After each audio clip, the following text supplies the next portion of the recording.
பிரசன்னம் ஓடி வருகிறேன்.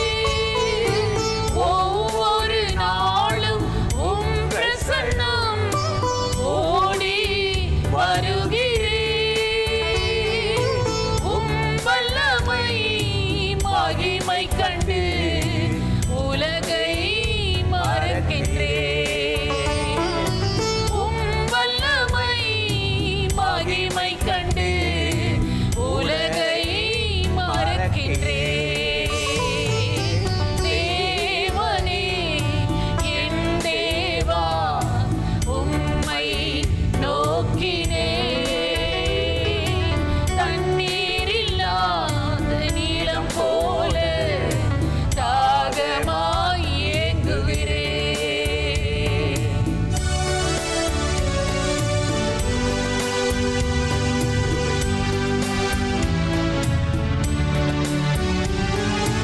ஜீவனை பார்க்கிலும் உம் கிருபை எனக்கு போதுமே. ஜீவனை பார்க்கிலும் உம் கிருபை எனக்கு போதுமே. உதடுகளாலே துதிக்கின்றேன், உலகை மறக்கின்றேன். உதடுகளாலே துதிக்கின்றேன், உலகை மறக்கின்றேன். தேவனே என் தேவா உம்மை நோக்கினேன். தண்ணீர் இல்லாத நீலம் போல தாகமாய் ஏங்குகிறேன்.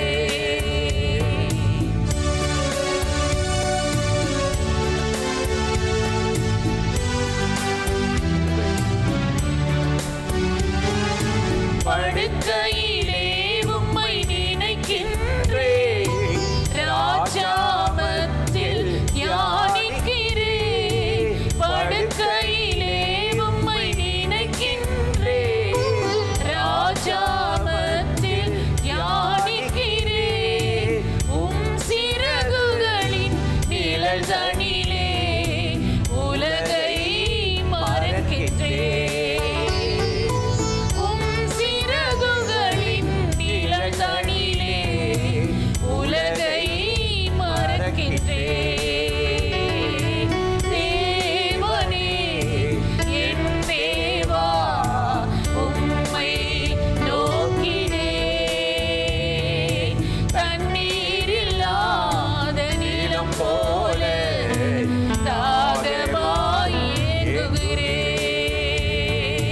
தேவனே என் தேவா உம்மை நோக்கினேன்.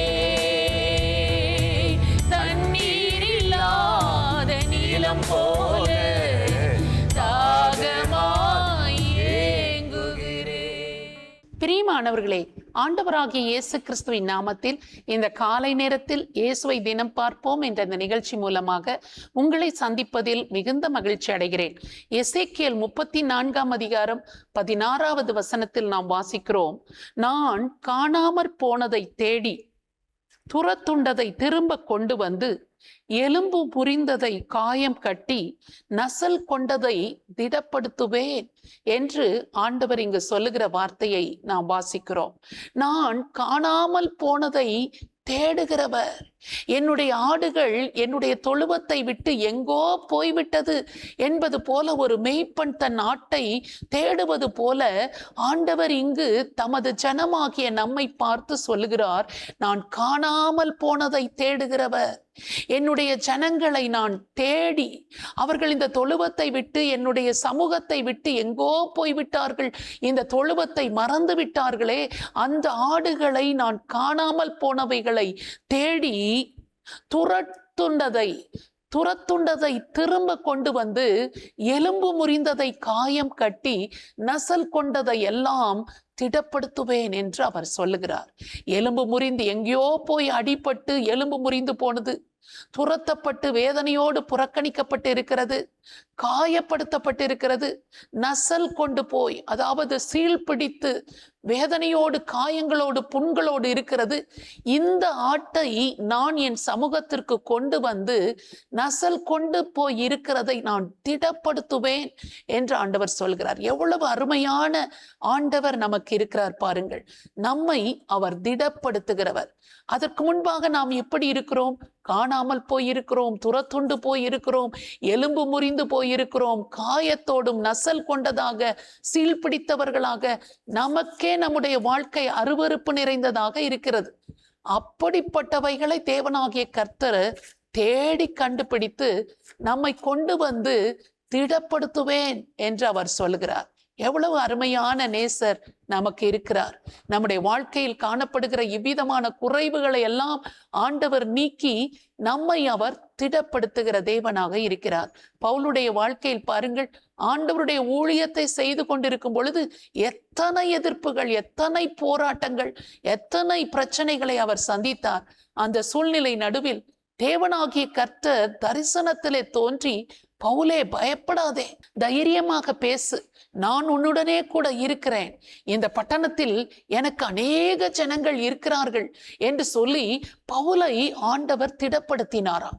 ஆண்டவர் பவுலை திடப்படுத்தினது நிமித்தமாக எத்தனை போராட்டங்கள், கப்பர் சேதத்தினால் வந்த போராட்டம், கள்வர்களினால் வந்த போராட்டம், கள்ள சகோதரர்களினால் வருகிற போராட்டம், ஆறுகளினால் வந்த போராட்டம், எத்தனையோ விதமான போராட்டங்களை அவர் சொல்லுகிறார். அவைகள் எல்லாவற்றிலிருந்தும் தேவனாகிய கர்த்தர் இந்த பவுலை திடப்படுத்தினபடியினால்தான் அவ்வளவு காரியங்களையும் மேற்கொண்டு அவரால் முன்னேறி போக முடிந்தது. அதே தேவனாகிய கர்த்தர் தான் நம்மையும் பார்த்து சொல்லுகிறார், எத்தனை பிரச்சனைகள் உன்னை சூழ்ந்து கொண்டிருந்தால் என்ன, நான் உன்னுடனே கூட இருக்கிறேன், உன்னை நான் திடப்படுத்துவேன், உன்னுடைய காயங்களை நான் ஆற்றுவேன், உன்னை நான் புறக்கணிப்பதில்லை, எலும்பு முறிந்ததை எல்லாம் நான் காயம் கட்டி, உன் சீழ் பிதுக்கி, நசல் கொண்டதை எல்லாம் உன்னை விட்டு அப்புறப்படுத்தி உன்னை நான் திடப்படுத்துவேன் என்றுதான் ஆண்டவர் சொல்லுகிறார். அந்த ஆண்டவரை நோக்கி நாம் இப்பொழுது ஜெபிக்கலாம். நம்முடைய வாழ்க்கை எப்படி மோசமான நிலைமையில் இருந்தாலும் நம்மை வெறுக்காதவர், நம்மை தள்ளாதவர், நம்மை திரும்ப கொண்டு வந்து நம்முடைய எல்லா காயங்களையும் ஆற்றி நம்முடைய சீழ்களை பிதுக்கி நம்மை சுகமாக்குகிறவர், திடப்படுத்துகிறவர், பலப்படுத்துகிறவர் நம்முடைய தேவனாகிய கர்த்தர். அவரை நோக்கி நாம் இப்பொழுது ஜெபிக்கலாமா? பரிசுத்தமுள்ள நல்ல தகப்பனே, இயேசு கிறிஸ்துவின் நாமத்தினால் உம்மை நோக்கி நாங்கள் ஜெபிக்கிறோம். ஆண்டவரே, காணாமல் போனதை நான் தேடி, துரத்துண்டதை திரும்பவும் கூட்டிக் கொண்டு வந்து, எலும்பு முறிந்ததையெல்லாம் காயம் கட்டி, நசல் கொண்டதையெல்லாம் நான் திடப்படுத்துவேன் என்று நீர் சொல்லியிருக்கிற வார்த்தையின்படியாக எங்கெல்லாம் நசல் பிடித்திருக்கிறதோ, ஆண்டவரே சீல் பிடித்திருக்கிறதோ எல்லாவற்றையும் நீர் அப்புறப்படுத்தி, முறிந்தவைகளை எல்லாம் காயம் கட்டி ஒன்று சேர்த்து, ஆண்டவரே உம்முடைய பிள்ளைகளாகிய எங்களை நீர் திடப்படுத்துவதற்காக, தைரியப்படுத்துவதற்காக, பலப்படுத்துவதற்காக உமக்கு ஸ்தோத்திரம். இந்த வார்த்தைகளை கேட்டு என்னுடைய வாழ்க்கையிலும் நான் அப்படித்தான் இருக்கிறேன், என்னை நீர் திடப்படுத்தும் என்று யாரெல்லாம் இயேசுவே என் மேல் இரக்கமாயிரும், என்னை திடப்படுத்தும் என்று சொல்லுகிறார்களோ ஒவ்வொருவரையும் நீர் திடப்படுத்தி அவர்களுக்கு சகாயம் செய்யும்படியாக இயேசு கிறிஸ்துவின் நாமத்தில் ஜெபிக்கிறோம் நல்ல பிதாவே, ஆமென். இந்த நிகழ்ச்சி உங்களுக்கு மிகுந்த ஆசீர்வாதமாய் இருந்திருக்கும் என்று நிச்சயமாய் நாங்கள் நம்புகிறோம். நீங்கள் பெற்ற நன்மைகளை எங்களோடு கூட பகிர்ந்து கொள்ளுங்கள், மற்றவர்களுக்கும் ஷேர் பண்ணுங்கள். கர்த்தர் உங்களை ஆசீர்வதிப்பாராக. ஆமென்.